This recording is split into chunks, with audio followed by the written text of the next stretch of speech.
So, welcome to the next edition of the Rare Business Podcast. With me today, I have Donna Peeples, who is Chief Customer Officer of Pipestream. Hi, Donna. How you doing? Hi, I'm great, Adrian. It's great to be here with you. It's great to have you, and my pleasure to have you on the show. So, I'm really interested and really excited to talk to you about some of the stuff that we've got tabled today. But before we get stuck into that, I mean, for the benefit of our listeners and readers, Donna, can you tell us a little bit about you and a little bit about the work that you do? Yeah, absolutely. Well, I'm, as you said, the Chief Customer Officer of Pipestream. Before that, most recently, I was Chief Customer Officer at AIG, a small insurance carrier that you may be aware of. But in my role, I have a really, exactly. In this role, I have a really great opportunity to work with a variety of brands and businesses around the world to help them to embrace messaging to better engage their customers. Okay, super. Now, so Pipestream, that might not necessarily be a household name. Not yet. Not yet, but sort of, and you alluded to it's to do with messaging, but tell me kind of like what they're up to and kind of why you joined them. Yeah, because I mean, you recently joined them. It's in the last few months, right?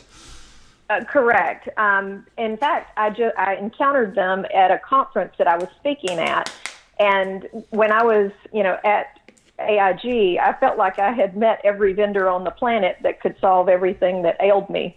So I had never heard of Pipestream, and it really answered a lot of issues and solutions that I was trying to solve for at the time, and that so many businesses are. And Pipestream is a secure messaging platform, and it really transforms the way that companies and their customers interact and transact. So imagine a world where, the typical bad actors in customer experience, low interest, low involvement categories, or just, really bad experiences, top offenders. Maybe it's the cable and telecoms world. Maybe it's insurance. Maybe it's airlines. Maybe it's utility companies. All of these are really highly regulated businesses. So they had some, really sensitive issues around data privacy, around regulations and legal requirements. Right. And we really work to solve for those higher level problems. So basically, I mean, I guess you exist in the space where somewhere like Facebook Messenger or Twitter or WhatsApp or even possibly text messaging and email doesn't sort of sit, because a lot of it's driven by data security, privacy, compliance, regulation, and so on and so forth. Is that right?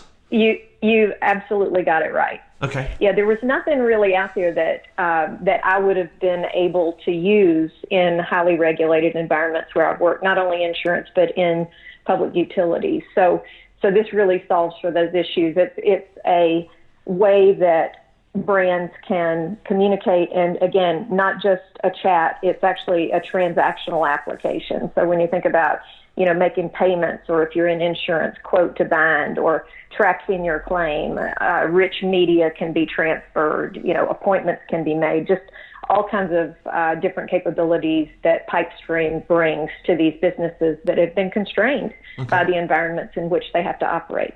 And how does that work from a customer perspective? Does that mean that they end up having to download? Is that something they have to do via their phone or their laptop or their PC, their desktop sort of thing, or is it could be a multiple sort of set of things, and you can log in to do this? And so how? I mean, explain to me how it works from a customer's perspective. Absolutely, and that's a great question. Pipestream is downloadable. We do have an app for businesses. We work with large and small businesses, but for businesses who don't have an app, but we do provide an SDK, so we can embed right into existing applications and provide the additional functionality and security for transactions into those applications. We also are made for mobile first, because goodness knows we've all got these little supercomputers in the palm of our hands all the time. Sure. But we're web enabled as well. So, we can embed into webs and other portals in that way. Okay. Now, you were also going to tell me before we, as we're teeing up this kind of call, and this is kind of one of the things that we that I wanted to get into, because there's a whole bunch of kind of people talking about chatbots and things kind of right now. And I understand that you're at Pipestream, you're actually kind of using them, and and have been using them for a while, and it's what I wanted to ask you is that, can you tell us a little bit more about kind of what you're using them for, how they work, and sort of what sort of applications they tend to get used for? Because I think there's a lot of talk, but not necessarily a lot of kind of, people don't necessarily know kind of when they've been using a chatbot, or where they are, or kind of how to kind of get some experience of them, as it were. Oh, absolutely. And you're right. It's the sexy thing to talk about, chatbots and AI. Yeah. So service interactions with brands, we don't think should require, multiple online searches, or waiting on hold with call centers, or, clumsy toggling between apps. We've all got apps for that. The gaps in the customer experience have really led brands across industries to tap into messaging, is what we're finding, in a much bigger way. I mean, it's the way that it's the preferred communication for folks. And in fact, in 2017, it's calculated that over 8.3 trillion messages will be sent. And 90% of all mobile messages are read in under 3 minutes. I mean, it is really seriously a great service play. But as brands are looking to meet the demand of a 24/7 real-time customer service and experience, the opportunities for this, what we call intelligent automation with chatbots, is really a natural fit. So the way that we interact, the service calls that we find in call centers, so much of it is repeatable and can be automated. So that's really the application that we see. I mean, imagine not having to go online and sort through FAQs. That's low-hanging fruit that we can typically go in and automate very, very quickly. Okay. And then the chatbots, the more data, the more they learn. Okay. So it's a process. And so it's primarily focused on the simple kind of repeatable stuff that kind of happens. So it's almost like trying to focus on removing the banality of some of the work that an agent will go through on a day-to-day basis. Absolutely, and keeping the humans for the higher purpose, more complex issues that need to be solved for. Okay. And so here's my kind of question, and this is me being slightly contrary, sort of in many ways, is like, so what happens when something goes wrong? There's a misunderstanding, and how does that kind of work? I mean, is it that you've got a whole bunch of that you've got an agent or a human being that's kind of overseeing a whole bunch of kind of chatbot conversations to better understand if they work or not, and then they can just step in if the wheels fall off or so on? Or how does it work? Yeah, well, and you're right, Adrian. Not all examples of chatbots that we're seeing right now are good. Yeah. And you may recall not too long ago, in the case of Microsoft's Tay, we saw how disastrous and how quickly things with an open-ended bot system can go, where there's no guardrails in place to prevent comments that are outside of what would be helpful to a customer. So with technology, the adoption of chatbots or any kind of automation by brands really needs to be done in a way, we think, that ensures the customer experience is constantly improving. Now, we're not suggesting we do away with humans in the process at all.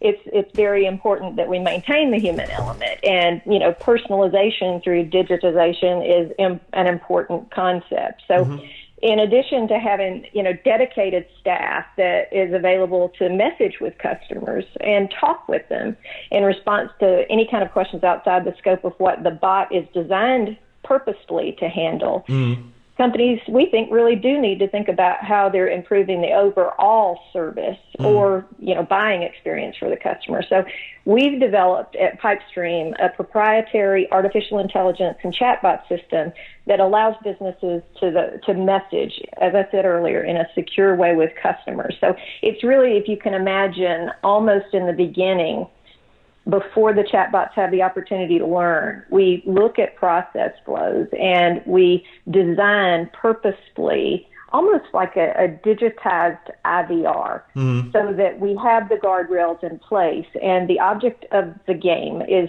to get to a solution or to provide the information as quickly as possible in as few steps as possible. Okay. I mean, sort of, forgive me for being slightly dense here, but actually, in because I always find sometimes asking the really straightforward questions kind of is something that really helps me. Is that so?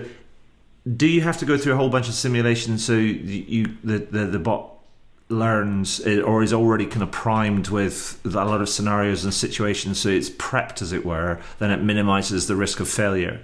And as you step into reality, is there do you find that the companies feel better if there is a degree of oversight, so then they understand when things need to get escalated, so maybe it helps them build confidence in the technology itself? Absolutely, and you're right. We go for that. Really, the sweet spot is the place where we can make the biggest difference in the shortest amount of time to a company, and that means improving efficiency, saving costs associated with service primarily. Mm-hmm. It also means increasing the satisfaction, within the customer base. Humans are important, and our chatbots are designed, as I said, purposefully with the company. So no chatbots, are the same. They're all custom designed, but we really do we put them on a rail so that we anticipate what the questions are going to be. We design the answers so that we keep the conversation on course. Now, there's also natural language processing involved so that, if there's a mad emoji that comes through, or if there's all capital letters or a lot of exclamation points, even, some bad words, we can pull that out and immediately escalate it to a human. Yes. Okay. And what's the customer's reaction been to this? I mean, first of all, what's their reaction? And also, do they know that they're talking to a chatbot? Well, first of all chatbots are not created equal. And, right. What we find in some that are back office interactions, they're very utilitarian, but then on the other side of things, we're finding that some brands want the brand personality embedded in the chatbot. So keeping that in mind, the response so far has been very, very positive. And, it's very likely that you or I are talking to bots online and we don't even know it. Right. But it is, to your point, it's a delicate balance for brands. And companies, as they embrace chatbots for customer support and for commerce, driving down the cost of their traditional call center operations and executions, it's important that the focus remains on opening up and improving a direct dialogue with the customer. So, it really depends on what the company that we're working with wants to do. Some of them have chosen to introduce the bot, but others don't call attention to the fact that it's a bot, because we do have the ability to seamlessly transfer from the bot environment to a live agent and back. Okay.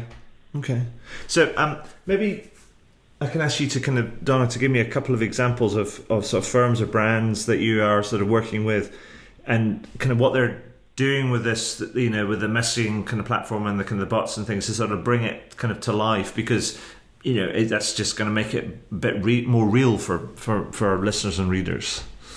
Yeah, absolutely. And first of all, in the insurance industry, we're working with a number of providers to develop chatbots that can allow customers to file and then track claims, manage their billing, get quotes, all kinds of different transactions that we have with our insurance providers. And recently, you may have seen, we announced a partnership with the Insurance Thought Leadership Council. It's a global network of companies across the insurance and risk management marketplace, and they're out there actively helping us get the word out to that market. Among our first customers in the insurance industry to adopt this chatbot and messaging for service is a company called Lynx, which is a wholly owned subsidiary of Solera Holdings. Right. It's and they're using it. They've got utilitarian chatbots that I mentioned before that are pinging back and forth between open APIs and existing software for businesses, between the carriers, the customers, and even like dealer networks if there's outside service providers And so it's just been a fascinating journey. So that's one. We are also working with cable companies. So imagine a world where, you don't have to call your cable company and you can message them direct. I pulled a report the other day. It was from Trustpilot, and it said that 66% of people don't want to and actually will avoid a live conversation because they believe they can express themselves better online. Right. So nobody gets excited about calling the call center. No, but what's kind of fascinating is you get the opposing kind of research which says actually in the times of stress or when things get complicated or immediate and things, actually many people resort to the phone. Right. When I pick up the phone and call somebody, or because they want to, that's just their, if you like, the most instinctive emotional response is to go, I'm picking up the phone and calling somebody. And so I guess there's the grind in terms of the frustration. Right. And there's no silver bullet. I mean, we're not going to do away with the call center. I always tell people, here's a newsflash: video did not kill the radio star. Yeah. So we're not going to do away with call centers or email or even faxes, in the foreseeable future. Everybody has their preferred methodology for communication. Mm-hmm. But unfortunately, when we call the call center and we're already frustrated if we, have to do that, we get that message so many times that your call is important to us. Please wait on hold. Yeah. Which doesn't do anything to diffuse the situation. No, exactly. I mean, my wife had to call a call center earlier on today, and she got a message, and they got one of these automated messages that said, mm-hmm. that tells you where you are in the queue and kind of how long your estimated wait has got to be. And you think, oh, that's a good thing. And then they delivered the message that her wait was estimated to be 31 minutes. Wow. But then they did also add on, however, we do have a callback feature. So here's your kind of thing. So they kind of like, there's a shock and awe bit. 31 minutes, what are you doing? Having a sandwich? Making a cup of tea or something? But then having a callback kind of sort of saved the day, but only partially. Anyway, let's not get started on that because we could go all day on that sort of stuff.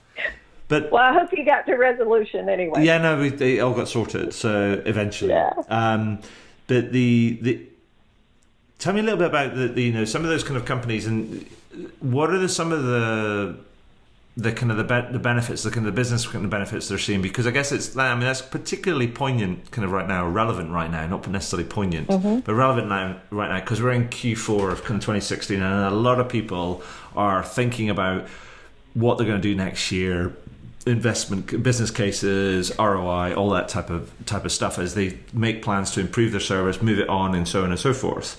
And there's a big part of the conversation is going, oh, how much is it going to cost, and what's the ROI, and what are the business benefits, and so on and so forth. So these companies that have actually started to implement that sort of stuff, what are the real benefits that they're starting to see?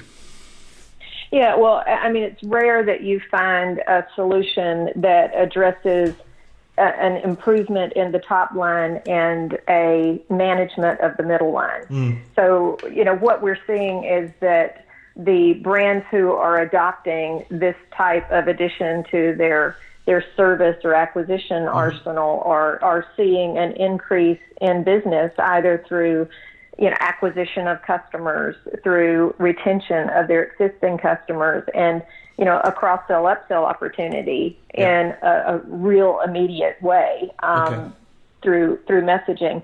But then the other thing is, I mean, let's face it, so many of the large enterprises that we're working with are, they're on a schedule around quarter-to-quarter earnings, and containing costs is an important component to delivering on the bottom line for them. So we're seeing, NPS scores go up, costs go down, and, it's pretty extraordinary, some of the offset that we're seeing. Even if you don't deploy chatbots, and automation. I mean, one call center rep can only take one call at a time. And what we're seeing across the board is that even an average skilled customer service rep can manage at least 5 chats at a time. Right. So, I mean, that's an instant pickup. Yeah. So it's It's all things. We want to make the customer happy, we want to make the company happy, and we want to deliver extraordinary experiences. So what would you say some of the big challenge for sort of the growth of this type of technology and across large enterprises, but also kind of into the sort of the middle market and maybe even down into the smaller end of the field, smaller end of the market is.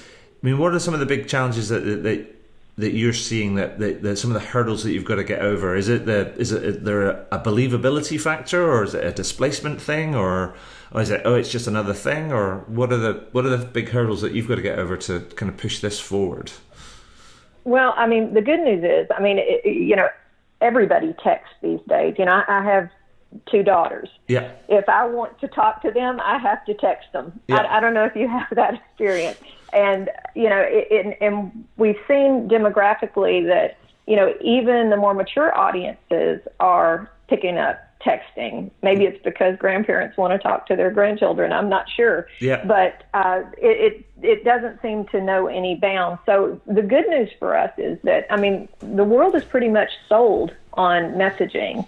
And, as I said earlier, we've got these supercomputers in the palm of our hands, and, there's no more intimate connection to customers or your friends and family than through that little device. But I think for all brands, just keeping up with the global change at the rate that technology is changing is challenging. Yeah. And so we want to be in a position to help, small, medium, and large enterprises to solve for that problem. Yes. Connecting to their existing systems. And I think connecting is going to be my new buzzword going forward, because it's not just, it's about human connections that are enabled through technology. And that's the space where we're living in. So, just to be clear, because I think you made a point there, and you made a reference to kind of texting or SMS-based messaging and things. So, you're saying that you can the platform you can have it. People can message in app. They can do it web enabled, but they can also do it via a text or SMS service as well. Correct. Okay. Correct. Because that's the thing, and that's kind of also the other thing that's I think I personally believe that text messaging, SMS, is such a pervasive technology. Doesn't necessarily require sort of 2G, 3G, or 4G connectivity to kind of so you can send messages. And absolutely. And because it's so understood by so many different demographics, and the read and response kind of rate is off the chart, I think it's a completely underexploited medium. Absolutely, and never mind the fact that our phones, that it's the most universal protocol on the planet. Yes. So why not? I was in South Africa not too long ago, and I took a day to go on safari, and we were on a dirt road. You have to go off into the bush to experience it, and there's a man standing there, on the side of the road with a cell phone in the middle of nowhere. Yeah. It was just, the juxtaposition was incredible. So if I was to say to you, okay, that's kind of fine, and people are going, oh, okay, and start kind of like, scratching their chin thinking, God, I wonder how I can use some of this sort of like, stuff, i.e. start leveraging text messaging, or start kind of like down the journey of, particularly, implementing sort of, or the use of kind of chatbots in their business. Where do you start? Do you start with the technology, or do you start somewhere else? Well, that's a great place, a great question, and a great place to start, I think, is to look at how to make the brand's FAQ page more conversational. Right. So, we've all been in that space. And as I said, for automation and taking the humans out of the equation and using them for higher purposes, that's a perfect place to start. And, when anytime that customers are continually asking the same questions, messaging can be used to direct the consumer to resolution in a fast and efficient manner, just using keyword parsing. So that would be my suggestion as to the best place for anybody to start. Perfect. Some great advice. So I've only got a couple of more kind of questions, Donna, but let me just ask you this quite quickly. I mean, there's some of the stuff we've talked about what you're doing at Pipestream and chatbots and messaging and so on and so forth. Is there anything that we've missed out that you'd like to kind of highlight before I ask you my two last questions? Well, at a higher level, I would say, the quick will inherit the earth. And, we talked a little bit about the pace of change globally. And I think no matter how small or large the organization is, we live in a bigger world now. And I think companies, if they're not looking internally to disrupt themselves, they're going to be disrupted, or they may already be disrupted by others if they aren't thinking that way. So my advice would be to accelerate innovation, no matter what company you are, to probe and experiment and test ruthlessly, and to challenge them to defy the way they think, the biases that sometimes have a tendency to anchor us and create inertia. I don't think anybody can afford to do that. And then I guess the last word of advice would be just to start. The hardest thing to do is admit you have a problem and get started. Sure, that's good advice. So, Donna, as you know, so I wrote a book earlier this year called How to Wow. And I know, I'm a huge fan. I have it. I want you to autograph it for me. That's a deal. I mean, when we will sort that out. And thank you. But what I have been doing is everybody I've been speaking to this is almost like a piece of a little piece of market research. Is I'm asking everybody I talk to, particularly on the podcast, their view, their perspective on what is Wow's service or Wow experience to them, and what do they think kind of firms, brands should be doing to nudge themselves forward or to kind of move themselves forward to being able to achieve that? Absolutely. Well, first, I love the book. Thank you. And I have referred to your attract to refer wheel many, many times, and how we think about, designing an end-to-end experience that's easy and memorable and successful for the customer, but to do it consistently and to, create that scalability within the business. So important. And I love the trust that you speak about. I like getting those fundamentals right, because gosh, if you have that wrong, you're finished. And then design with the customer in mind is what I love most. But all those things together, when I think about Wow, I think about, a way of working that cuts a broad swath across departments and businesses and functions and markets, and that it starts with the employee. Any kind of initiative, whether it's customer experience related or not, I think has to start with the employee, because, goodness, if you can't sell it internally, how in the world do you expect to sell it externally to your customer? So I say customers first, employees always, and that's my Wow. Fantastic. Thank you so much for that. And so finally, Donna, my final question, this is the question I always ask at the end of all of these interviews on the podcast series. And the question is this: is there anything that you would like to shamelessly plug? Absolutely. I'd like to plug Pipestream. And your listeners can find us at Pipestream. That's PYPESTREAM.com. And we'd love to talk to you. Fantastic. Donna, I will make sure I get that all edited up and linked out and give you and Pipestream a big kind of shout out. But thank you for your time today, for sharing your experience, your insights, your thoughts and opinions. And that's been great. So thank you very much. Thank you so much. It was such fun.